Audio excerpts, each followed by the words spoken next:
চট্টগ্রামে ১৮২ রানের বড় লক্ষ্য তাড়া করতে নেমে শুরুতেই ব্যাটিং বিপর্যয়ে পড়ে বাংলাদেশ। পাওয়ার প্লেতে মাত্র ২০ রানে ৪ উইকেট হারিয়ে ম্যাচ থেকে কার্যত ছিটকে যায় স্বাগতিকরা।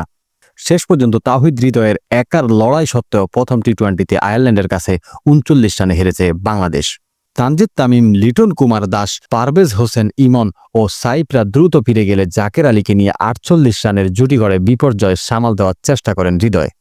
কিন্তু ১২তম ওভারে জাকেরের ফেরার পর আইরিশ স্পিনার ম্যাথু হামফ্রিস এক ওভারে ৩ উইকেট তুলে নিয়ে বাংলাদেশের মেরুদণ্ড ভেঙে দেয়।